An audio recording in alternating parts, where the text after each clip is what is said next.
Well, hello everyone, and welcome to our second Return to Campus student webinar. It's great to see so many of you joining us today. My name is Samantha Reed, and I'm the Executive Director for the Office of the Vice President Students, and I'm your co-host, along with my colleague, David Shorthouse, Executive Director, Academic Initiatives, Office of the Provost and the Vice President Academic. And we're delighted to be hosting this event today. I would like to begin with a land acknowledgement. I'm joining you today from the traditional, ancestral, and unceded territory of the Musqueam people. UBC's campuses at Point Grey and Robson Square are located on the traditional, ancestral, unceded territories of the Musqueam, Squamish, and Tsleil-Waututh peoples. And UBC Okanagan is situated in the traditional, ancestral, unceded territory of the Syilx Okanagan Nation. I'd also like to acknowledge that you are all joining us virtually today from many places near and far, and to take a moment to acknowledge the traditional owners and caretakers of those lands.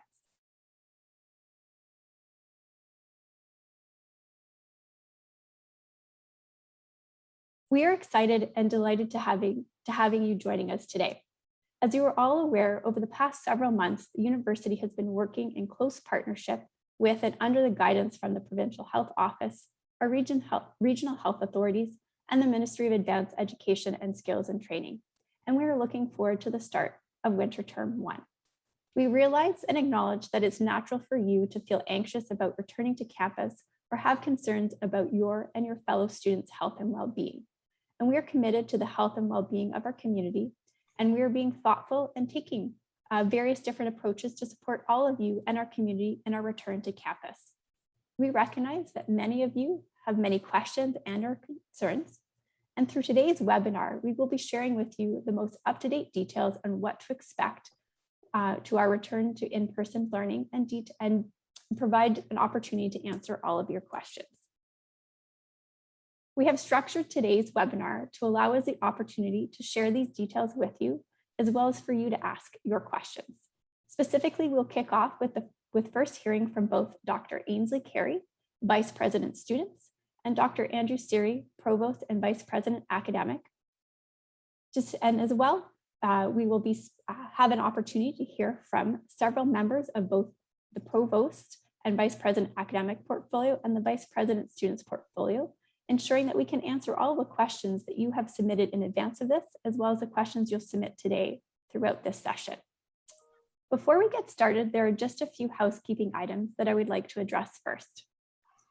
As we prepare and return to campus in September, it's also important to acknowledge and recognize that the pandemic has impacted all of us and each of us in different ways. We need to be kind, patient, and respectful of one another as we enter into this gradual transition. We ask that everyone participating in this webinar today help contribute to creating a respectful environment for you and your fellow participants and panelists. The UBC Respectful Environment Statement provides the guiding principles to support us in building an environment in which respect, civility, diversity, opportunity, and inclusion are values. We have posted this link in the chat for your reference. This event is being recorded and will be available for viewing on August 30th, and we have noted the link in the chat where you'll be able to access this recording next week, along with where you can find the recording of our first webinar that took place at the end of June. Along with some additional resources, we have noted these in the chat for your reference to help support you in your return to campus. Depending on when you joined our webinar today, you will note that there's some differences in how you can view and participate. The first 1,000 who joined today's webinar will see a bar on the bottom of your screen that provides options for submitting questions via the Q&A feature. And that there's also a live transcript of today's session.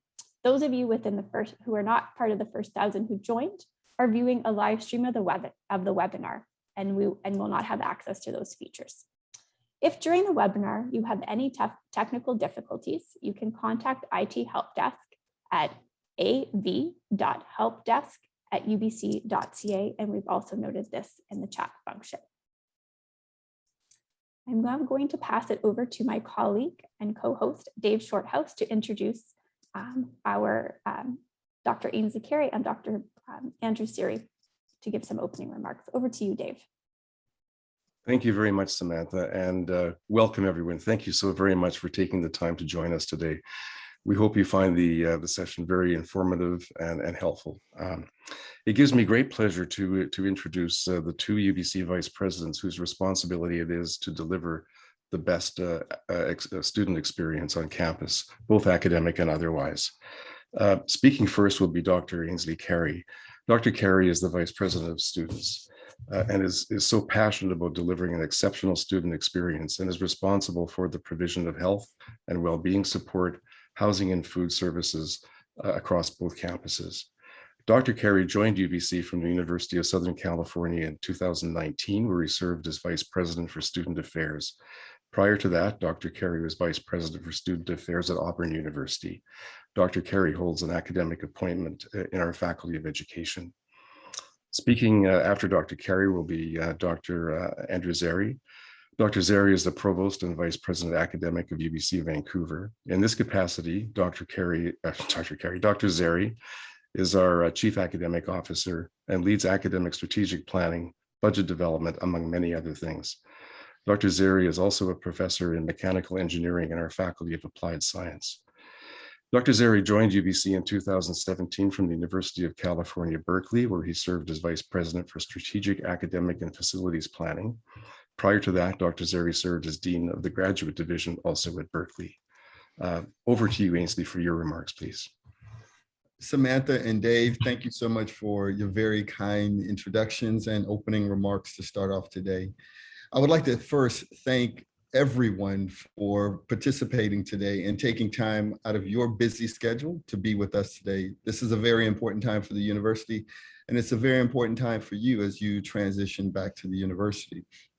I would also like to thank you for the questions that were sent in. We received nearly more than 100 questions from students, and I can imagine some parents were involved in helping develop some questions.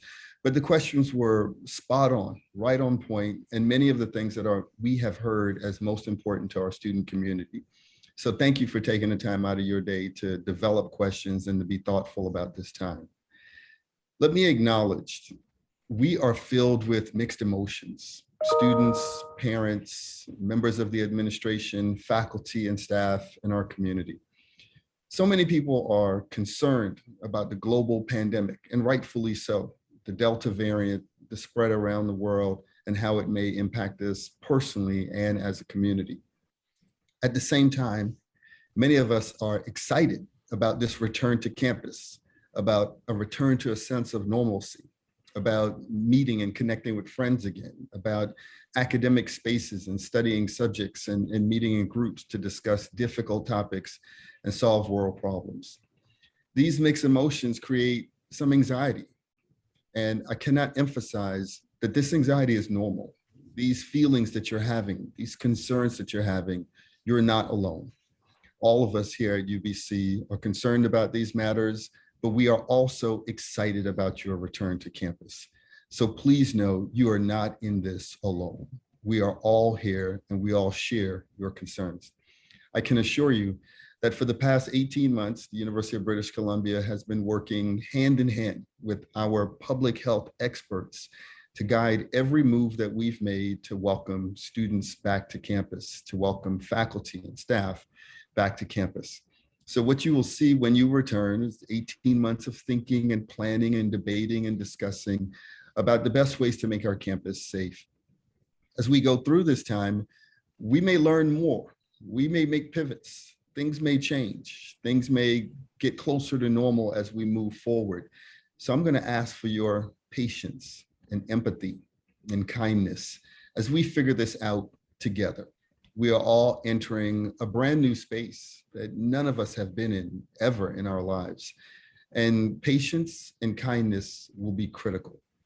I'd like to mention to you some of the guiding principles that we've used in preparing us for today's event, but also the past 18 months that we've been thinking about. Our first guiding principle is the advice of public health experts. We have worked with our public health partners from day one, and they have walked alongside of us to guide us and help us think about critical ways to use the science to inform our practices. So please Understand that what we're doing and how we advance the university and how we welcome you back is informed by what we've learned from public health and guided by our partners in public health. Our second principle is community safety, thinking about the entire UBC community, meaning faculty, staff, students, visitors, and guests. Community safety is one of our top priorities, and it has been a core feature of thinking about returning to campus.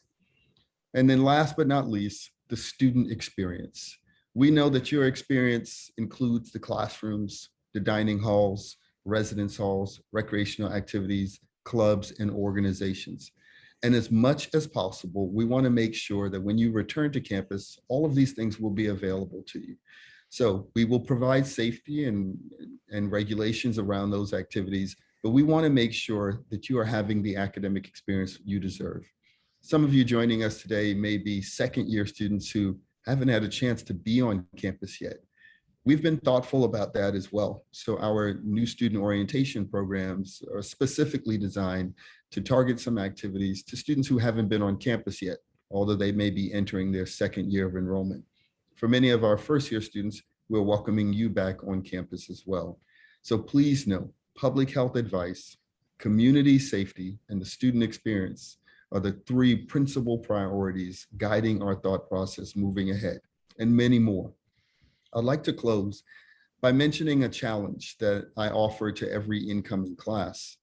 In the past 2 years, I've mentioned to our incoming students to use their academic skills and academic gifts to tackle some seemingly unsolvable challenge in the world. Use what you're learning in engineering, dance, business, art, and science to think about solving a problem, whether it be education around the world, sustainable environments, water, and a number of other seemingly unsolvable global challenges.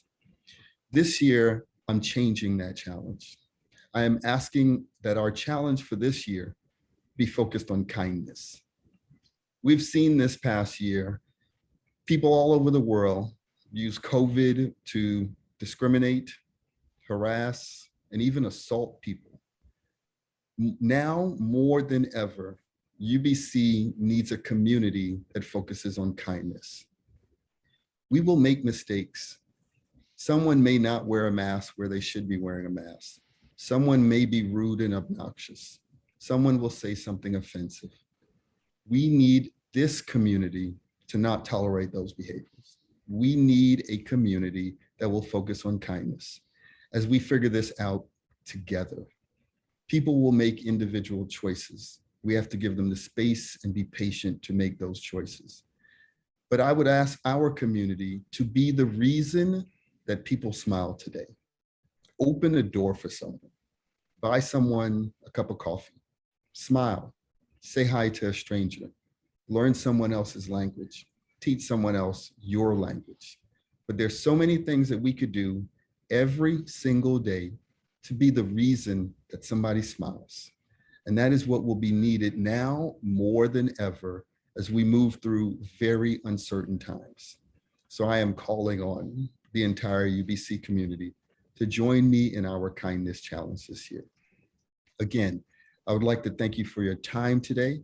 I want to thank you again for your questions today, and I'm looking forward to our discussion. I'd like to pass it over to my colleague, Andrew Seri. Andrew? Thanks, Ainsley. Good morning, everyone, and thank you for inviting me to be a part of this student town hall. I'd like to echo my thanks, echo the thanks that Ainsley gave to all of the organizers of this event and all the people who will be helping to respond to the questions. And Ainsley, I'm happy to accept the kindness challenge that you proffered to all of us. So my name is Andrew Seri. I'm the Provost and Vice President Academic for UBC Vancouver. As Provost, I and all of my colleagues in the portfolio provide leadership for the university's academic, strategy, budgetary, and planning processes. I also oversee UBC's academic programs and support functions such as the library, faculty affairs, enrollment, sustainability, and information technology. The deans of UBC Vancouver all report into my role, And together we are collectively responsible for the academic experience of our students. As such, I will keep the focus of my remarks on the academic aspects of the new academic year and the return to campus. We are really excited to welcome many of you back to campus for September 7th. Our primary goal is the health and safety of students, faculty, and staff. Many members of our community have experienced stress and worry. Some have been troubled by being socially isolated or concerned about family members and their own health, or separated from loved ones, or they have experienced a sense of helplessness. Some have experienced the loss of someone they know to COVID. Over the last year and a half, we have heard from you that remote learning, while necessary over the course of the pandemic, has been an isolating, lonely, and sometimes frustrating experience. I know many of you miss seeing your peers and instructors in person and enjoying all the benefits of on-campus academic and social experiences. We are working with public health officials very closely so that post-secondary institutions in British Columbia, and specifically UBC, can return safely to primarily in-person engagement. We are very much looking forward to a vibrant in-person campus this fall. We have seen that safety measures on campus, based on the directives from public health for the last 18 months, do work. Many staff and faculty have served safely with dedication on campus throughout the pandemic, providing key aspects of UBC teaching, learning, research, and operations. We have housed thousands of students in residences and conducted hundreds of courses face-to-face on campus during the worst parts of the pandemic, and all without significant incident. The most important thing you can do to protect yourself and your community is to become fully vaccinated as soon as possible. I'll repeat that. The most important thing that you can do to protect yourself and your community is to become fully vaccinated as soon as possible. I've done it, and I have to say it felt very good to be able to do my part. For myself, I have been meeting with the deans twice weekly since the start of the pandemic, and the Provost's office has been working closely with the faculties in our own community experts on the planning for increased in-person teaching and learning this fall. In addition to ensuring the safety of your campus, we have made significant investments in areas that will further improve your academic experience. Our AV services team has made enhancements to many classrooms to allow instructors to record and live stream lectures. We have provided additional funding for teaching assistants to support you and your instructors. We are enhancing our Wi-Fi capacity and density on campus to ensure that you will have strong connectivity for your online activities. On top of this, our building operations team has recently completed in-depth assessments of the ventilation systems for all of our teaching spaces on campus, and they have implemented measures to improve ventilation and air filtration in those spaces that require it.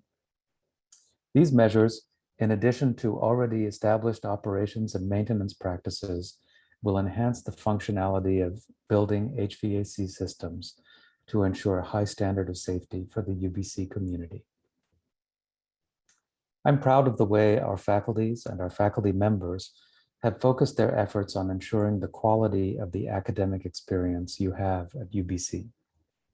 We managed a difficult transition to primarily remote learning early in the pandemic. And now, in spite of the many challenges that have arisen over the last 18 months, I am heartened to say that we are managing a safe transition back to primarily in-person learning on campus. Those are my remarks today. I look forward to your questions, and I turn it over to Dave and Samantha, I believe. Thank you very much, both Dr. Carey and Dr. Ziri, for your opening remark, for those exceptional opening remarks. I would like to now introduce Noorjeen Hassan, who is our new Chief Student Health Officer, who recently joined our team about 3 months ago. Previously to that, she was with the BC Centre for Disease Control, where she was the Chief Operating Officer there. And Norjean is going to provide some further updates to all of you with regards to the most recent public health orders with regards to masks and vaccines. Norjean? Thanks, Samantha. And again, I agree with you. Excellent opening remarks. Thank you for those. I'm still a little bit teary from the kindness challenge, I will admit. So my notes are going to be a bit hard to see.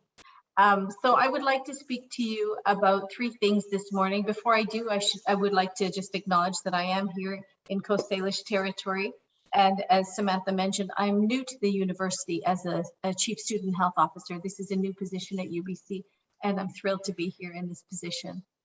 The 3 things that I would like to go over today are masks, vaccine clinics, and proof of vaccination. So I'll take each one in turn. Let's start with masks, which is the easiest one for us all to wrap our minds around because we're really used to this. So you may have heard that there is a public health order that we have to now wear masks in all indoor spaces. UBC is going to, of course, comply with this public health order, and these masks will be required everywhere indoors at UBC, in any common areas, in your classrooms, as you're walking through the hallways. You can, of course, take your mask off when you're eating.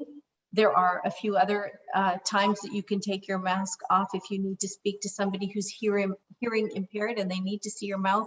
You can, of course, take your mask off so that they can read your lips and be able to communicate with people. But generally, it's back to what you're used to, masks in all indoor places. And these are non-medical masks that we've been using for some time now here in BC. The second thing I'd like to talk about are vaccine clinics. So we're going to talk about the proof of vaccination after this, but you know that proof of vaccination will be required for a number of discretionary activities across British Columbia. These things include going to restaurants, going to organized events like concerts or clubs, going to weddings and other parties will require proof of vaccination. So before you can have proof of vaccination, you have to get vaccinated. And it is the #1 thing that we can do to prevent the spread of COVID. And we're doing really, really well.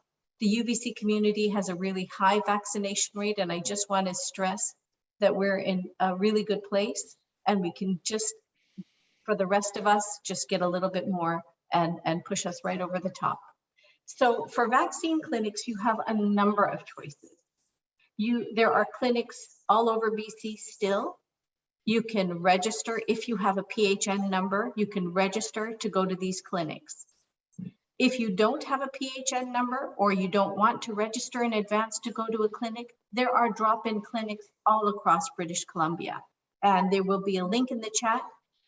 Yeah, it's there already where you can look into your health authority and see where all the drop-in clinics are, and you can attend one of those clinics. And we're very excited to say that as of tomorrow, we will have a clinic at UBC. At UBC in the Life Sciences building, there will be a clinic Monday to Friday from 9 a.m. to 4 p.m. That will be a drop-in clinic. You do not need a PHN number to go to that clinic. You just need a piece of ID. And if you have had any vaccines previously, bring that information to your appointment so that the people at the clinics know what's the right vaccine to give you next. So you just need to come in, drop in with your ID, your previous vaccine information, and you're good to go. That'll be, as I said, Monday through Friday, 9 to 4, Life Sciences building. So we're in a really good place for being able to access vaccines. And as the school year starts, we'll see more places where you'll be able to access vaccines on campus, and some of the off-campus locations will continue as well. Of course, all vaccines are free of charge. There is no cost to getting a vaccine. The next thing I would like to talk to is the order from the Public Health Office of proof of vaccination. So as I mentioned, in British Columbia, you will need a proof of vaccination to do discretionary activities. So what does that mean for UBC? For UBC, that means you need proof of vaccination to go to our restaurants, to go to our fitness centers, to go to various places where they're not considered essential. There are a number of ways to have to demonstrate your proof of vaccination, but by far the easiest and the most secure and private way is through a vaccine card.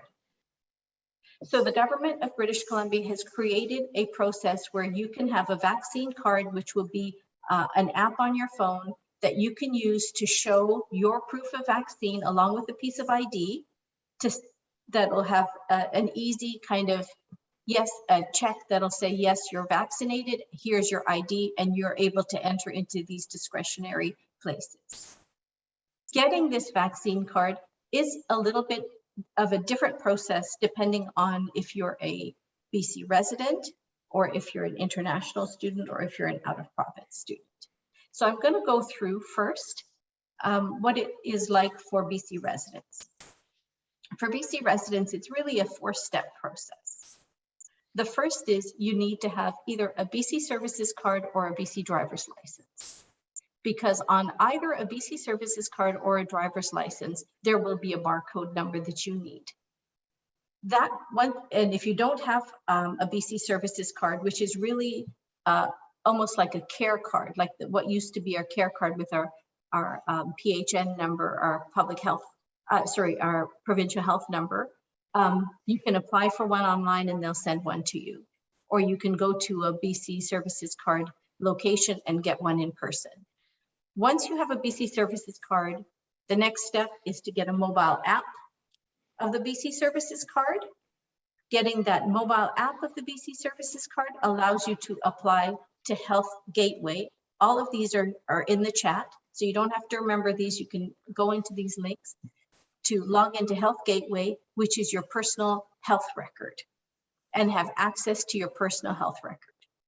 The Health Gateway is essentially a record of all of your medical visits. It'll include any doctor's visits you have. It'll include your vaccinations that you've had in British Columbia, and other types of visits that are covered under medical health insurance. The record of all of those is in Health Gateway.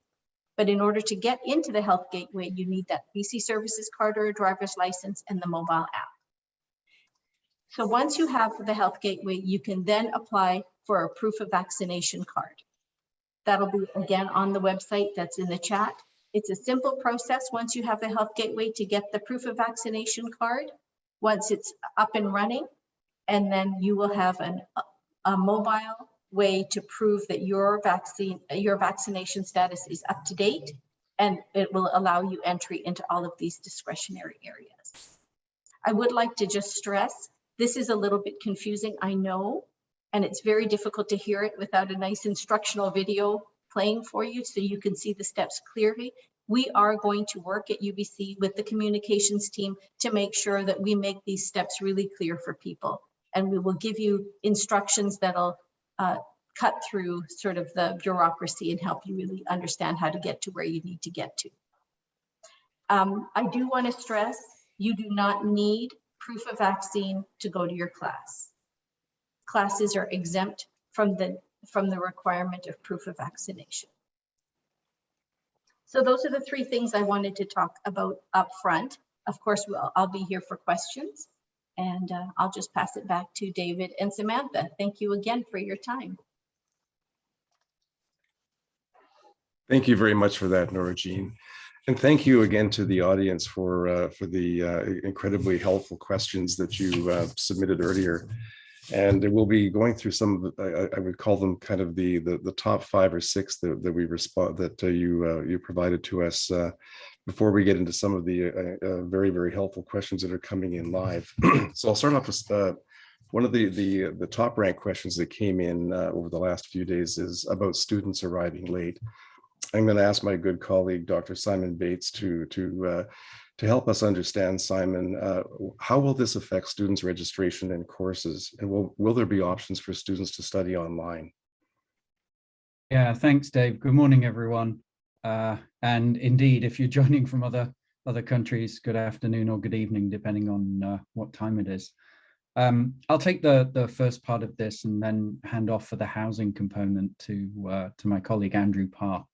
My name is Simon Bates. I'm the Associate Provost for Teaching and Learning on the Vancouver campus. And what I can say, I realize the uncertainty and the anxiety for students who are not going to be in a position to be present for in-person classes. Can see that in the questions both that are coming in today, but as Dave said, in the ones that were submitted in advance. You will be able to maintain your registration in courses. There'll be no deregistration of students just because they're not in person for the first classes in 10 days time or so. One of the things we've realized, given all the challenges and complexity as we start this academic year, is that the start of classes this year will be a process. It will not be an overnight event. It will take time. And faculty members are committed to supporting students through this process, including those of you who won't be able to arrive here in person at the start of classes.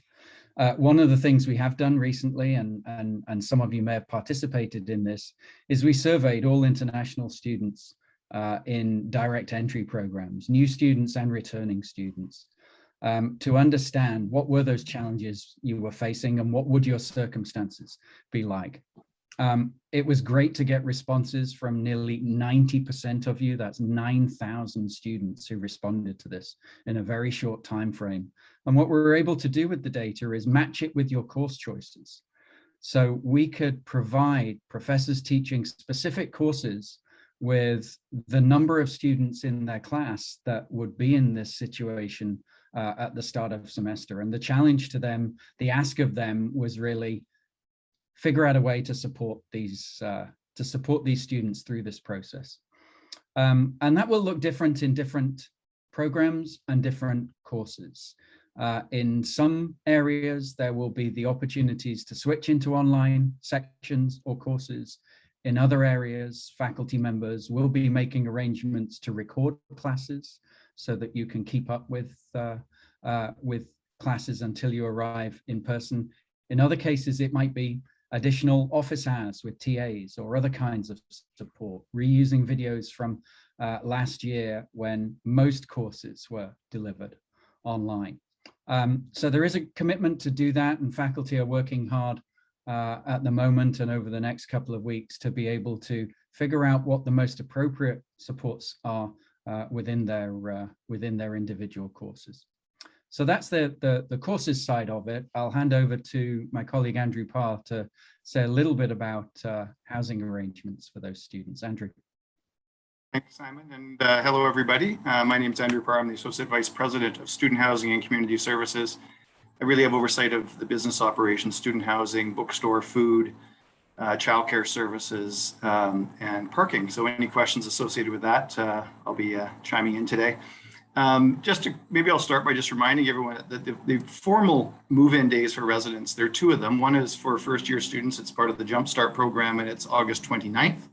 And the second is September 4th for all students that aren't participating in Jumpstart, upper year students or first years that don't participate. That said, it's not a problem at all. I think I have good news to share in regards to student housing and coming in late. It's not a problem to arrive a few days late.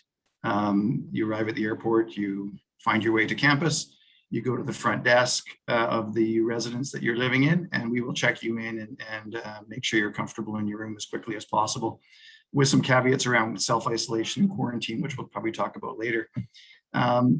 If for some reason that you're coming quite a bit later, middle part of the term or not even till term 2, you can actually keep your housing so that when you arrive, it's available to you. And to accommodate you on that, I would suggest that you contact our student housing front desks to let us know of your possible arrival date, particularly if it's, say, later in September or into October or later. We can sort of guide you as to whether it makes more sense to cancel your contract or to maintain your contract and keep it until you arrive later in the term or even in term 2. But I think the answer in short is if you're arriving a few days or a week late, not a problem. Just arrive on campus, come to the front desk, and we'll make sure you're checked in and comfortable.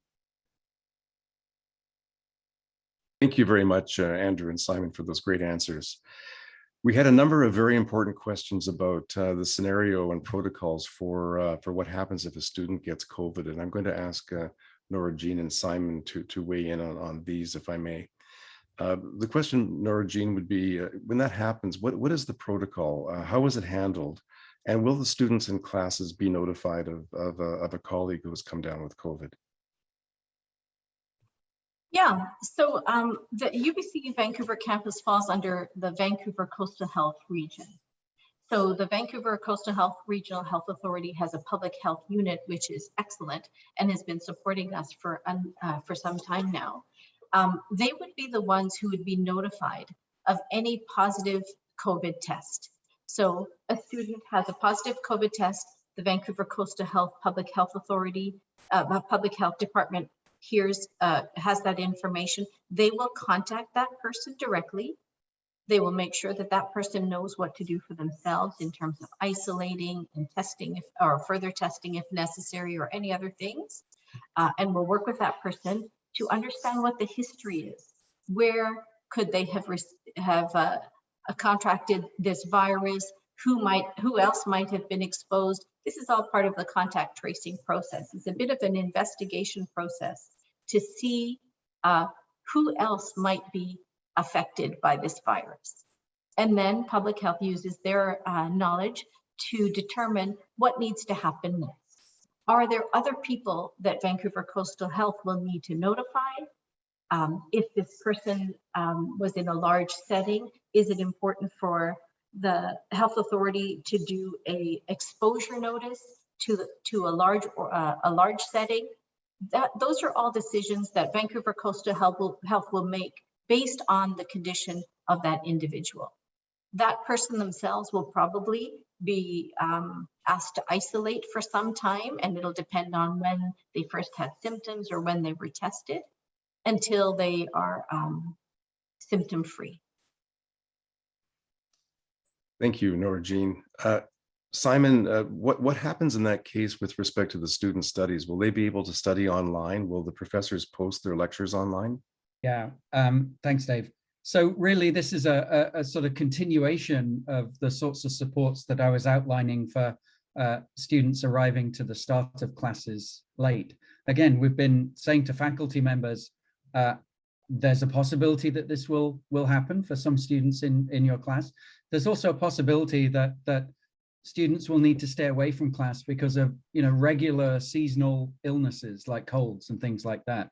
And we want to make sure that those students can keep up with their studies, and there aren't inadvertent sort of wrong incentives to feel like you have to continue to attend, like I'll miss the participation marks.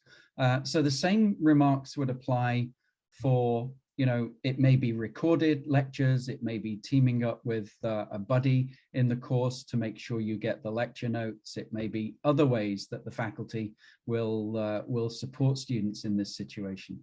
One thing that I know concerns some students is what happens if this happens and I miss a midterm, or I miss a deadline for a significant component of the assessment, like a term paper. So this is where, really going back to Ainsley's comments about the kindness challenge, this is what this needs to look like in terms of flexibility for these students in individual courses. And how faculty respond will be different by different courses. There may be the opportunity to take an online makeup midterm. Other faculty may choose that, well, if you miss the midterm through illness or sickness, you can transfer the weight of that assessment onto the final examination or things like that. But certainly, we absolutely don't want to disadvantage students who are not able to attend class for a period of time through no fault of their own. It's just the particular solutions will look different in different disciplines and different courses. Thank you very much, Simon. And kind of a follow-up potentially for Nora Jean or Andrew Parr, and that's around students that come down with COVID and need to quarantine. Will there be facilities on campus to facilitate that? Yeah, thanks, David. I was going to add a couple of comments about that, and also maybe some helpful comments around should a student who lives in residence contract COVID. And there are some protocols in place that we can share when you're on site. But in short, we have residence life managers, they're professional staff that live in the residence. And while we recognize individuals' health privacy, we do ask that students that are informed that they have the virus, that they contact the residence life manager, who will then assist them with a move from their residence. If they're living in a shared residence, you can't self-isolate or quarantine there. We would move you to another location on campus that we're setting aside for this purpose. And our staff will help and assist with you transferring from your shared place of residence to the self-isolation location on campus. Thank you very much, Andrew. Move on to some questions we received about labs and research and study spaces. And I'm going to turn again to Simon for this. You touched, Simon, on the exam piece with respect to students that are ill and so on, but will students in normal circumstances have the option to take their exams online, or do you expect them to be face-to-face if at all possible? I would say I think most faculty are expecting final exams to take place face-to-face. That said, there may be some students who are still not able to arrive at that point in the semester. We have policies and processes to be able to accommodate that. In-course concessions provide faculty members with the opportunity to allow students to defer that final exam until the following semester and things like that. So although most of the exams I think will be in person, there will be options for students who genuinely can't attend, whether that's a make-up online exam or a deferral of the exam to a subsequent semester. The comments, Dave, as well, or the questions touched on labs and libraries and study spaces, and I would say that yes, labs will take place for the most part as they did pre-COVID. They'll be classed as classrooms, so the masking requirement will apply, of course. All of our libraries and informal study spaces will reopen fully on the 7th of September. Those informal study spaces will be places that you can work, you can socialize, and as well, for some classes that you may have online or catching up with watching lectures or something like that, if a classroom's not booked and it's empty, you're able to use those spaces as well. Some students, particularly new students, often don't realize that those spaces are available as well. Many of the larger classrooms are fully booked, but there's often some empty spaces at certain times of the day. Those spaces are also available for student study work as well. Thank you so much, Simon. We received some great questions around student life. I mean, that's really what we're all so anxious to be able to support you with. And I'm going to turn to Dr. Carey and Janet Mee to talk a little bit about, and possibly Noor-Jean, because some of the questions have been impacted by the announcements over the last couple of days around vaccinations and so on. But I'll turn to you, Dr. Carey. Will clubs be able to operate in person in winter term 1 and to hold in-person events? And where do you see any limits being put in place around social gatherings or club gatherings and so on?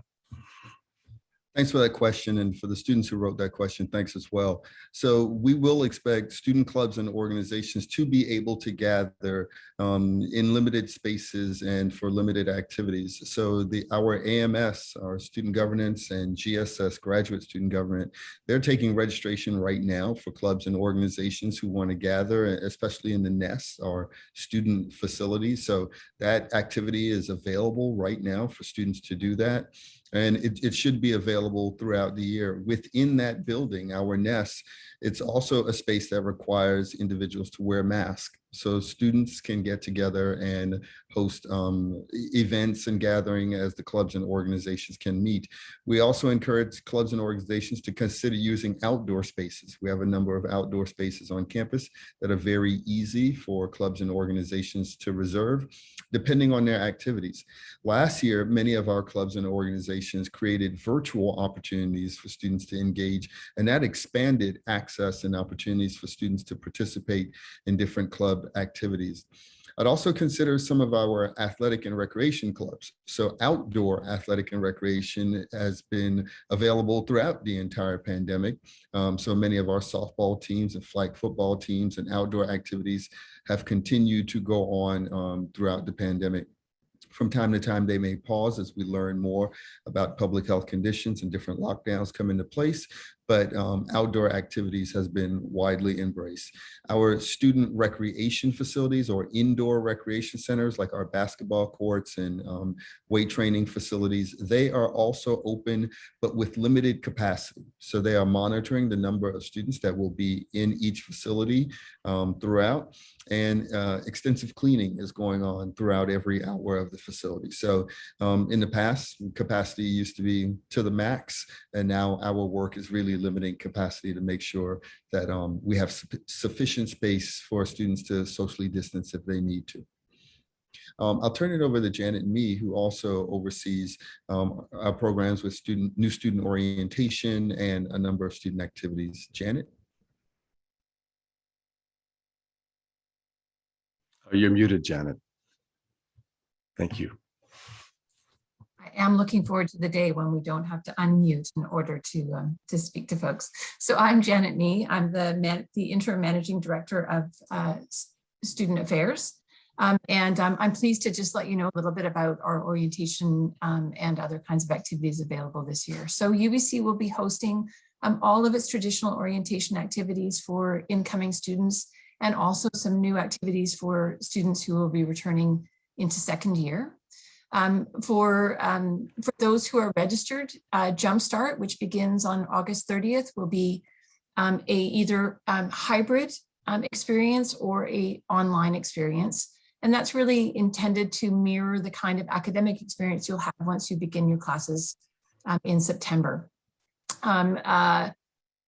Most of the events, in-person events for Jumpstart, will be student groups around 30 to 35 students, along with a student leader and a faculty member. So the groups will be fairly small, and you'll have a chance to really get to know folks.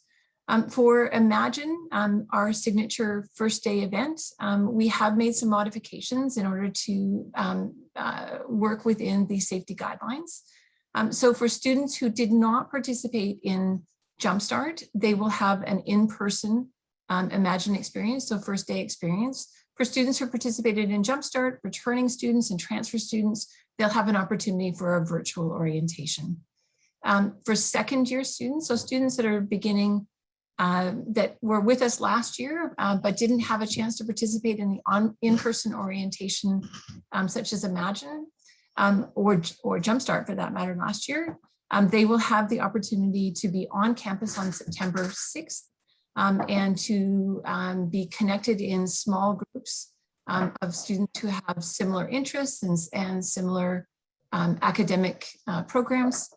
We'll have a tour of campus, have an opportunity to meet some student leaders and to really build those connections. I would finally just encourage students to consider all that UBC has to offer. So for our first year students, orientation doesn't end in the first week of classes. It's a full year, full on experience, and I would really encourage you to think about joining a collegia. That registration is open now and will continue to be open throughout the year. And it's an opportunity, again, to connect with students who have similar experiences, join programming that is led by student leaders across campus, and to really have a home away from home if you're a commuter student. For students living in residence life offers a wide range of opportunities for you to stay connected, to learn more about the university and to learn about the resources. And we really encourage you to stay involved in those activities throughout the year. I'll turn it, Ainsley, back over to you or to Dave to move on to the next question. Yeah, no, I think that's a fantastic answer, both of you. Thank you so very much.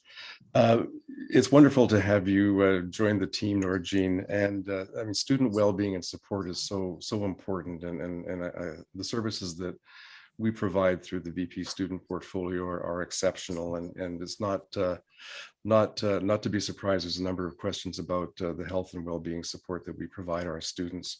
So if I may, Nora Jean, could you please just at the high level articulate the types of supports we have available for students who may be suffering from depression or other mental health concerns, and how we've enhanced those supports over the COVID period? Thank you. Sure. I'm happy to speak to that. So just to give you an overview of the student health services that we have at UBC, we have health promotion and education and wellness services. These are people who really look to support peers with peers. We have a new peer program there that is focused on IBPOC people. So we've got a new group of peer wellness supports who are going to be available to just talk about wellness and health and stress, anxiety, anything that comes up peer to peer. We have a number of programs that the health promotion and education team will put together, and those will be available across the campus and online as well. We also have UBC Counseling Services. So UBC Counseling Services is located in the Brock Annex, and they're also embedded in the faculties. So we have counselors and psychologists who are available to UBC students free of charge for immediate kind of one-time or sometimes longer term counseling sessions to deal with any number of concerns, as you mentioned, depression, any sort of social anxiety, any stress, anxiety about school, post-COVID kind of challenges that people are feeling. We know that students coming back to campus after having experienced what they did in the last year are going to come with a range of experiences. There are going to be some students who have had a great experience over the last year, some who have dealt with loss and pain and will need support to get through that. And that's what the counseling services is there to support. And they are available, as I said, to students free of charge. We also have student health services, which is essentially a primary care clinic on UBC campus that has physicians, it has nurses, it has mental health nurses, it has nurse practitioner, and it's got access to specialists. So psychiatrists will come on board. Other specialists will come from time to time so that students can have access to those services directly on campus and will be able to go there also for their mental health concerns. The two mental health nurses work out of student health services. The nurse practitioners are very highly qualified in mental health concerns, and family physicians that work there also deal with this. So you have your choice of who to go to. And one thing that we have this year, which has really been built up, and I really want to stress, is we have access to virtual care. So because of COVID, we had pivoted so that a lot of our services continue to be available to students virtually. Well, we found that students really like to have virtual care. So we are keeping those services available to students virtually. Hopefully, whichever you choose, you will be able to access, whether you want it in person or you want it virtually. That's our hope, is that we will always be able to meet the needs of students, but at the very least, we have a range of people there to help you. I'll turn it back to Dave. Thanks. Thank you so much, Nora Jean. I'm going to turn the next series of questions over to my good colleague, Andrew Parr, about housing. And you'll appreciate, Andrew, concerns around everything from I'm in shared accommodation and my roommate has come down with COVID. What will I do? How will the university support me? Along with procedures for when that happens and so on, and also about meal plans. So if you would speak a little bit about that, that would be great. Sure, thanks, David. First of all, we are really excited to have students returning to campus and having our residence communities filled, and the camaraderie and connections and exchanges and lifelong friendships that are gained when students live together on campus. So we're prepared. We've got a safety program in place that's really led by health authority guidance. And we've also, I just want to say at the beginning, we've been open all the way through the pandemic. We've had 5,000 or more students residing with us throughout the pandemic. So we're, I think, well experienced in ensuring that we're providing a safe and caring and respectful living environment for all that live with us during COVID and outside of COVID as well. As I mentioned, really our safety structure is led through direction from public health. Masks are required indoors. We'll be asking and monitoring that in a kind and friendly way. Our staff will be reminding individuals if they're not wearing masks that's the regulation, but only in a friendly way. There's not going to be oversight or in a sort of a way that's an enforcement kind of way.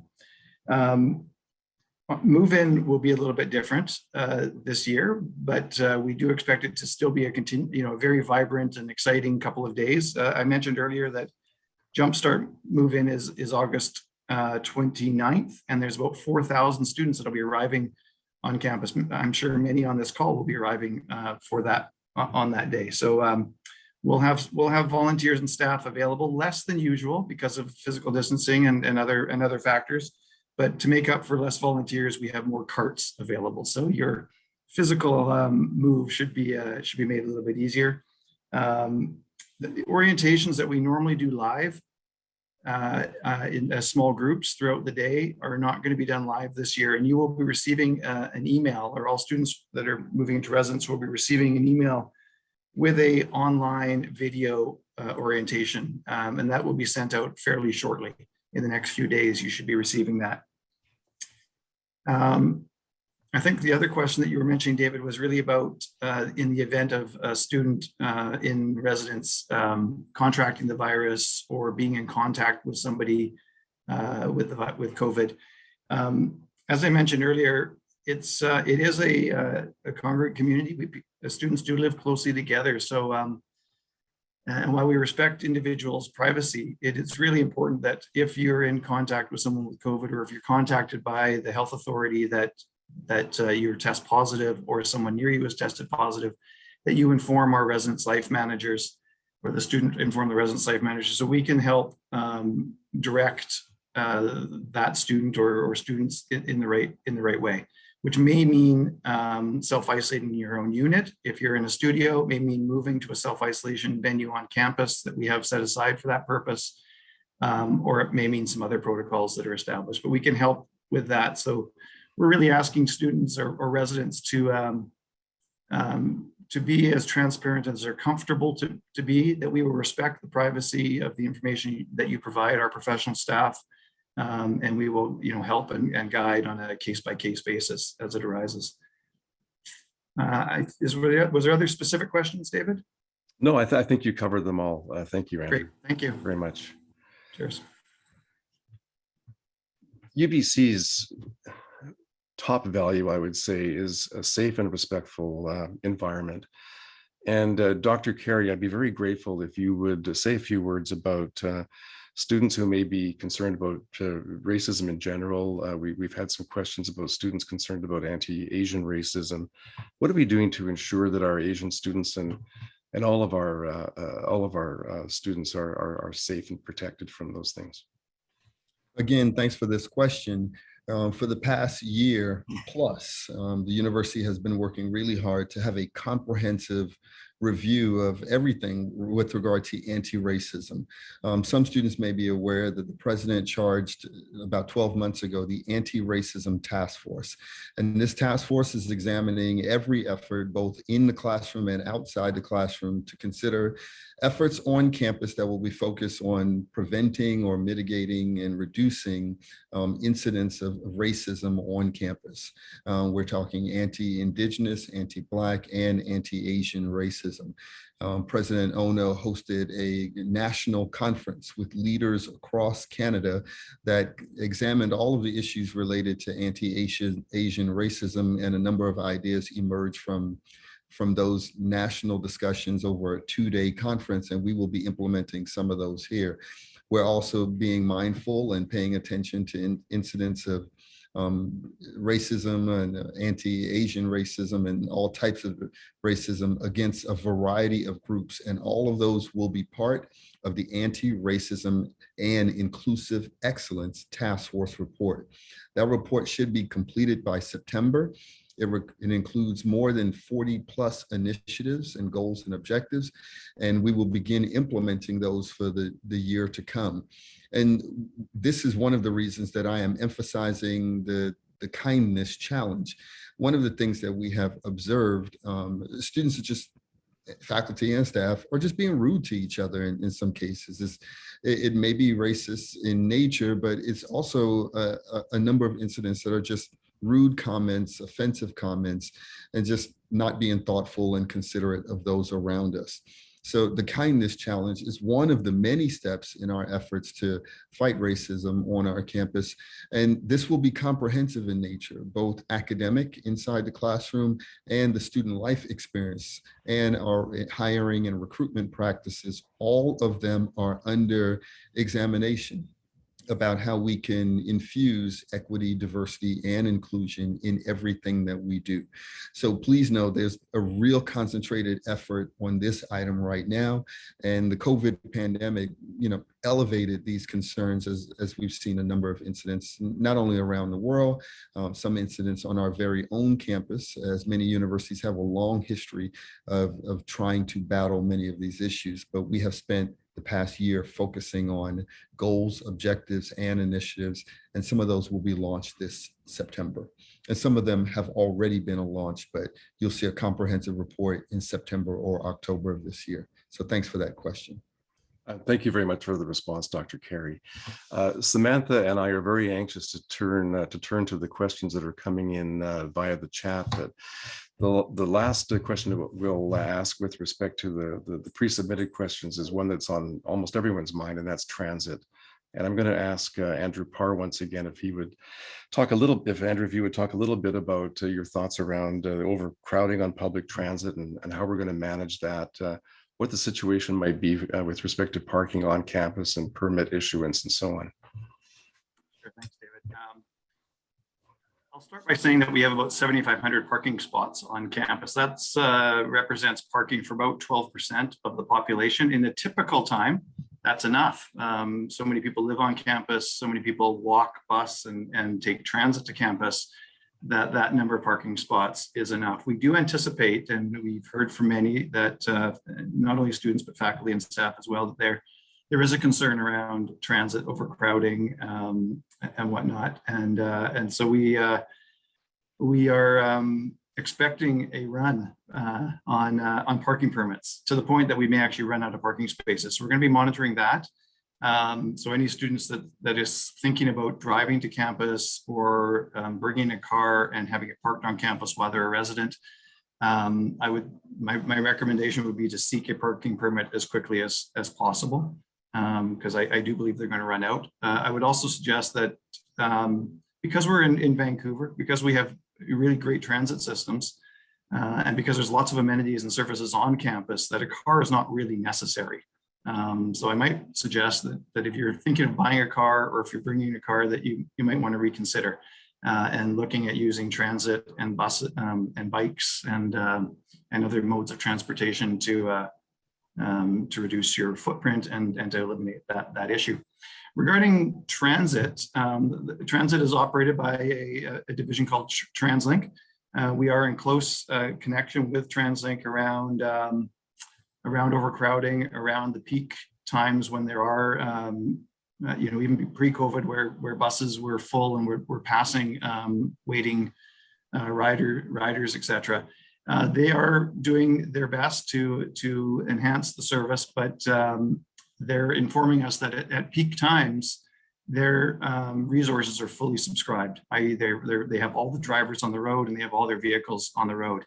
So they're making efforts to enhance the number of routes and the number of buses that run to campus during those peak times. But I think there will be times where the buses are full. Masks will be required on transit, of course, as part of the mask mandate. And they do have a very comprehensive bus sanitization and cleaning program that they're going to be that they've already launched and will continue to provide throughout throughout the fall months.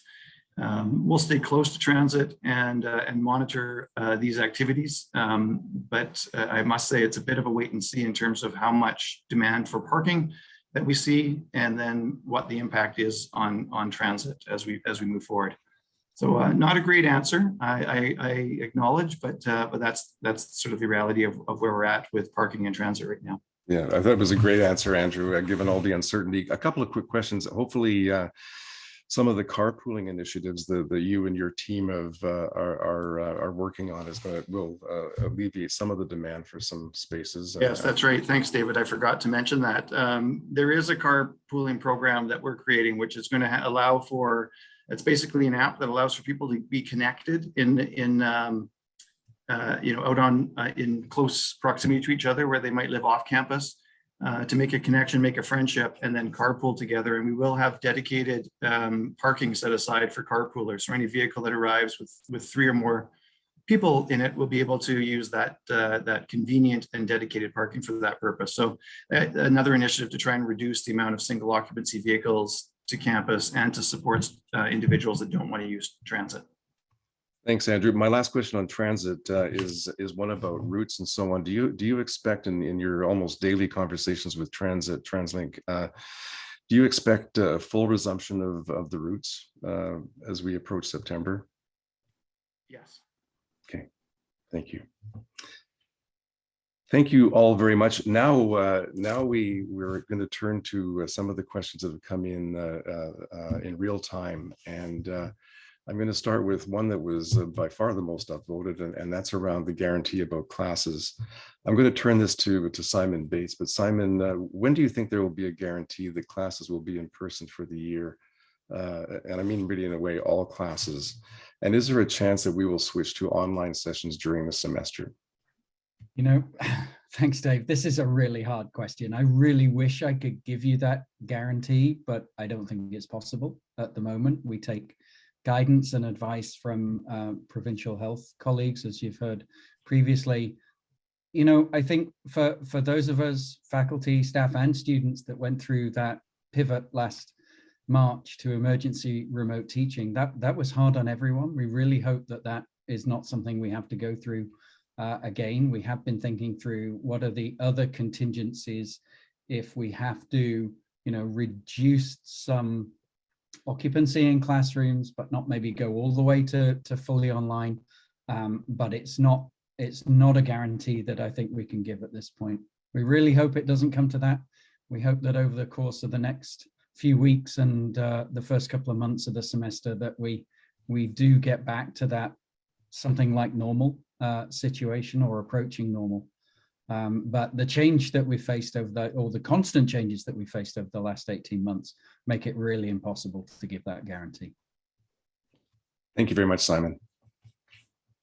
Andrew Zeri. Yes, I'd like to add a little bit to that response, if I may. I would say that the public health officials in the province of British Columbia have been very flexible and adaptable as the pandemic has evolved over the last 18 months. They have been carefully consulting with the universities as they consider what restrictions they need to impose or what restrictions they can lift. I think it's very difficult to make predictions, especially about the future, as they say.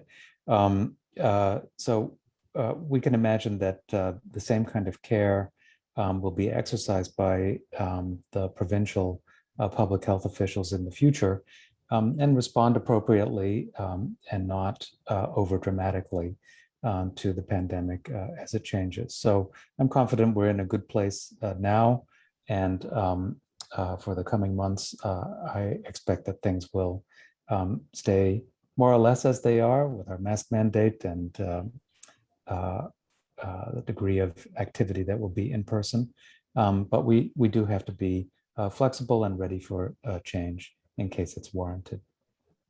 Thanks. Agreed. Thank you so much. For our next question, I'd like to turn to my colleague, Paul Gill.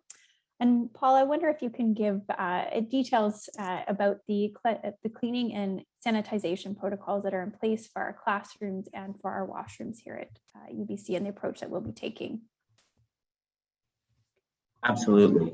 Thanks for that, Samantha. And good morning, everybody. I'm Paul Gill. I'm a manager of health and safety for the university.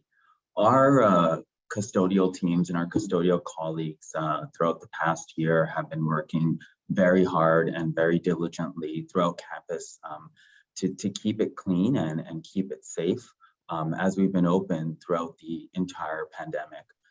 When it comes to cleaning standards on campus, we have industry cleaning standards that we follow, and of course, guidance from our public health officials, and specifically the BC Centre for Disease Control. So we've learned a lot about cleaning and transmission of COVID-19 from surfaces throughout the pandemic. So we do recognize that, COVID-19 can stay on surfaces, but cases involving transmission from surfaces to an individual and then getting infected are extremely, extremely rare. So we've been learning a lot about this and been following the guidance from them and essentially implementing those procedures on campus. So when it comes to washrooms, they are cleaned once per day on campus and additionally sanitized another time over a 24-hour period. Our washrooms on campus also have contact information. So if you did wanted to follow up, if you found it unhygienic, you are able to follow up and contact our service center, for example, and we can follow up on those situations. Our high touch points on campus are cleaned regularly throughout the day. So those are our corridors, our elevators, our stairwells. We will have hand sanitizer available in all of our main entrances to our buildings.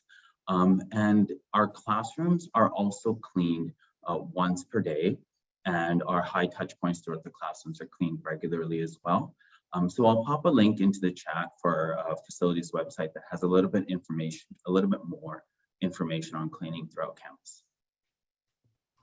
Thank you so much, Paul. And you might be up to bat for the next one, but I might turn also to Pam Ratner from our office. Again, it's around classroom safety and the number of students in the classrooms, and Paul's talked about some of the safety measures already in place, Pam. One of the things that I know you've been involved with is around ventilations and HVAC systems. Could you please give us a little bit of a sense about the work that's been done in that area to ensure the safety of our students in classrooms and so on? Thanks, Dave, and hello, everyone. I'm pleased to be able to be here with you, and I'm very excited about your return to campus. Our facilities people also are held to the highest standards of the organizations that govern academic and higher education facilities, including engineers who provide guidance on the management of heating, ventilation, and air conditioning units. It's an international organization. It's guided by epidemiology and public health agencies such as the U.S. Centers for Disease Control. Our team have evaluated all of the air conditioning and heating ventilation systems that service all of our general teaching classrooms. And they have updated some of the systems that needed updating to ensure that we have the best ventilation possible, including increasing the flow of air from outside to the inside. And they've upgraded the filters. There were some rooms that were already meeting the standard, others that had work done on them over the summer. And there are about 10 that it was determined do not meet the standards as yet. We have closed those rooms for scheduling. You will not have classes in them, and our teams are going to continue working on improving the ventilation in those 10 rooms over term 1, and they should be returned to service in term 2. If the windows are openable, I suggest that that's probably the best way for you to ensure that you have good exchange of air and ventilation. But you can rest assured that our buildings are meeting the highest standards. Thank you. Thank you, Dr. Ratner. I'm going to turn to my colleague, Andrew Parr, just following up on some of the information that you provided with regards to transit, and wonder if you might be able to answer this question with regards to UPass fees.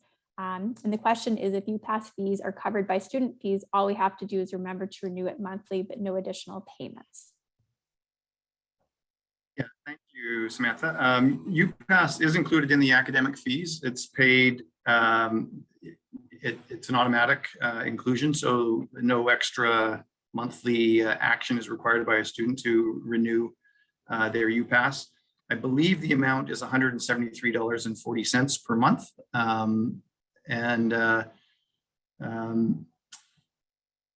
Yeah, there's no additional sort of once they've got the UPass, they don't need to take additional action.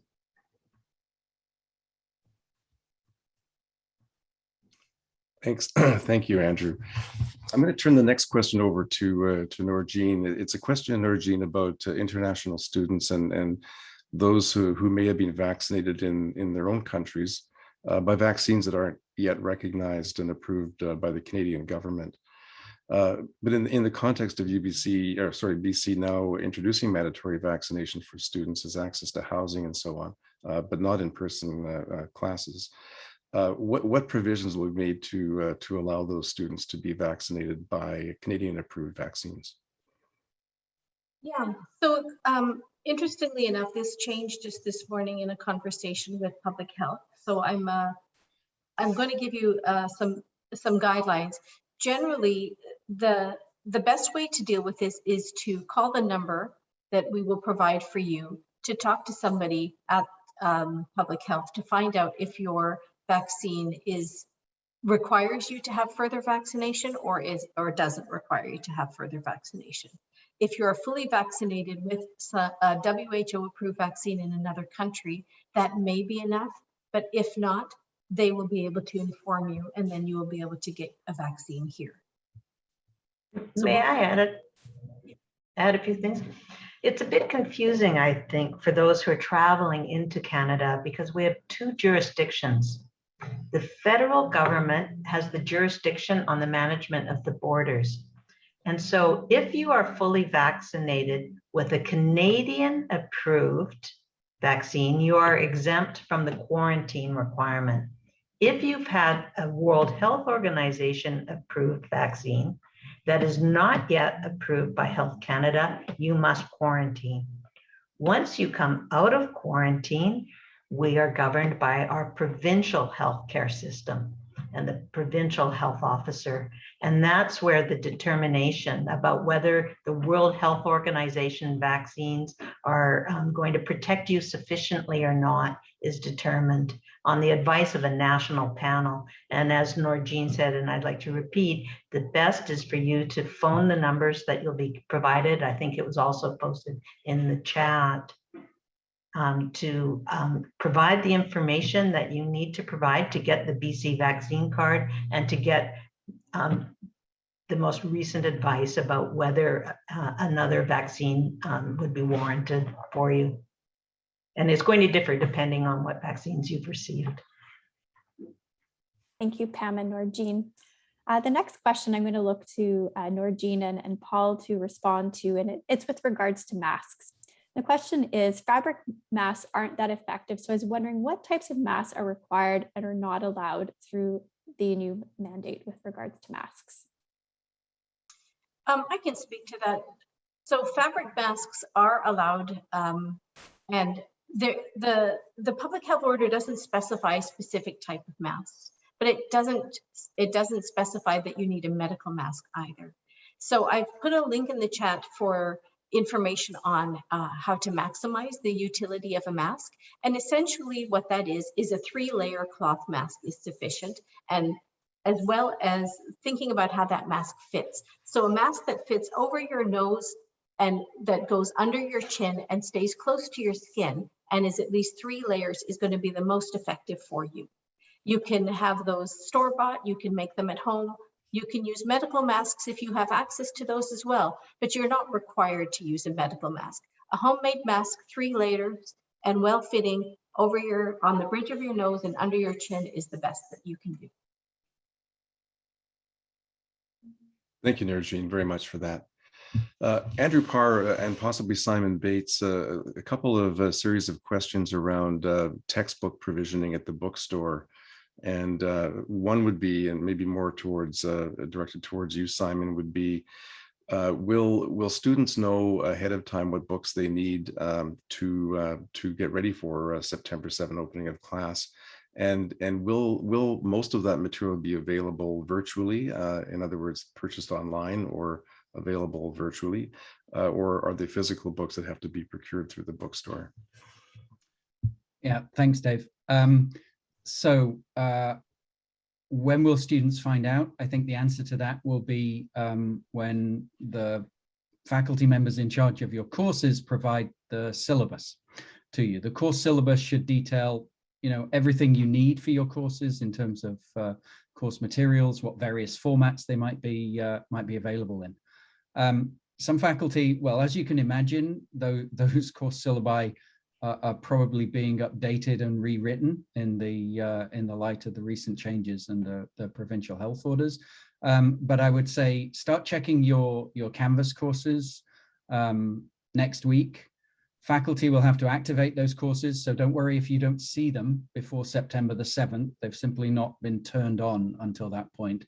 But many faculty typically make that material available for students ahead of the first class meeting. Other faculty will choose to share it with students at the time of the first class meeting. So I don't think it's essential that you try and have everything ready by September the 7th. In terms of what are the formats for materials, well, obviously there may be some that are required as print textbooks, but increasingly electronic versions of textbooks. Some of these can be rented. Previous versions of textbooks can be bought if the most up-to-date edition is not required. And increasingly, I would say we're seeing more and more faculty members make use of open educational resources, which are generally digital resources that are provided to students or available to students completely free of charge. So there's no, in the case of open textbooks, there's no cost at all to students. And these are provided digitally with an option for you to be able to order a print book if you need to for a nominal charge. Thank you.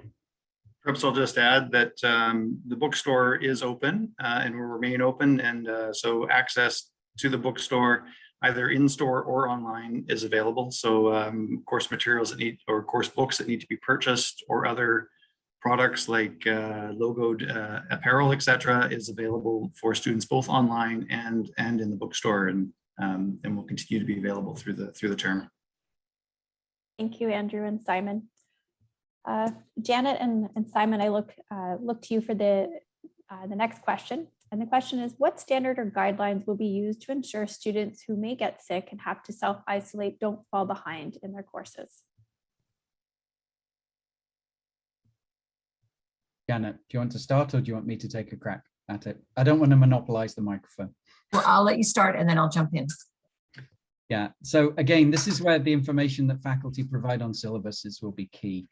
We've been working with the deans and the associate deans in the faculties to help craft some language about the importance of not coming to class if you are sick, whether that's seasonal ailments or whether you've had a COVID test and you're waiting for results and things like that. And as I said earlier in I think response to the first question, it's important that faculty don't create the wrong kind of incentives for students, feeling like they have to come to class, or they'll miss getting the notes, or they'll miss the opportunity for an in-class test.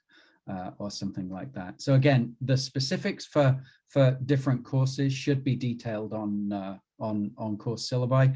We've also asked faculty to think through the eventuality that they or the teaching assistants that may be involved in supporting labs or tutorials have to miss classes for a period of time. What's the protocol? What's the arrangements then. It will, you know, I know I've said this for a number of the answers, but it's going to be different across different courses, different types of courses and different disciplines. But we're certainly urging all faculty members to think through these and give students the reassurance that if this happens, there will be ways for you to keep up with the course, for you to not fall behind in assessments and so on.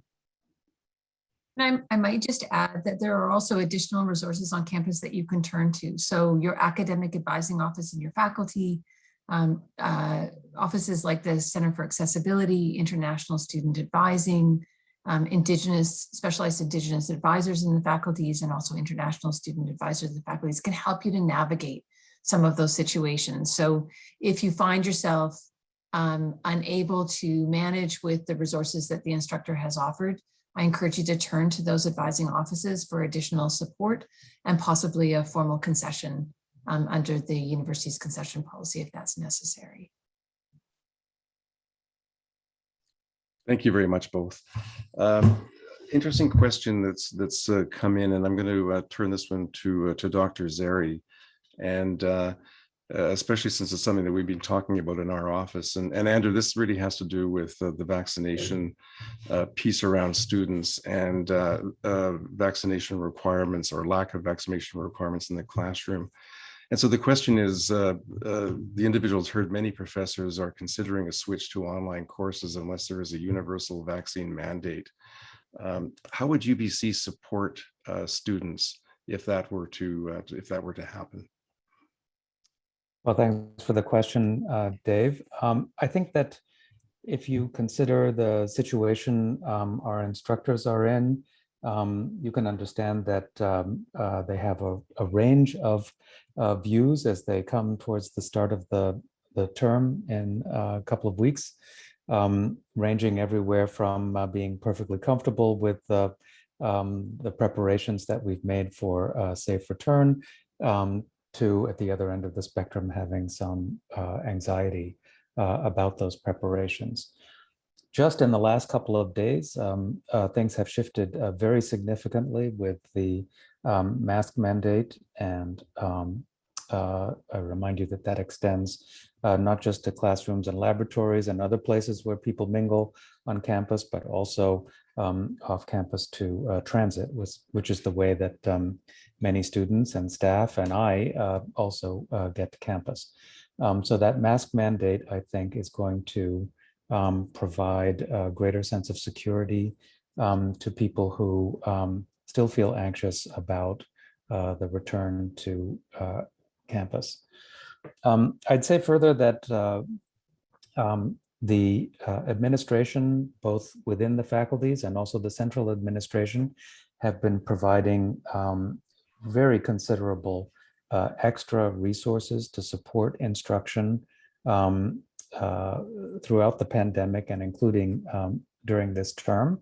And that allows for extra resources available for additional teaching assistants, for example, graduate academic assistants, people who can help with the provision of materials if for some reason, say, if the instructor is unwell, if for some reason the class cannot be held in person. So we will continue those supports, and in the coming days as additional public health measures roll out, I think you will see that the confidence in having a safe return will be improved, and we will look forward to welcoming students on campus.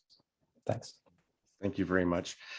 We have in our final 2 minutes, I'd like to first of all thank everyone again for zooming in today and taking part in this very, very rich conversation, and for your pre-submitted questions, and of course the questions that came online as we were speaking. I'd like to turn now to very briefly to Dr. Carey and Dr. Zeri for some concluding remarks.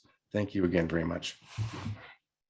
I'd like to thank all of our coordinators for facilitating such an informative conversation. Again, all of our students and parents and guests who participated today, I want to thank you for your really bright questions.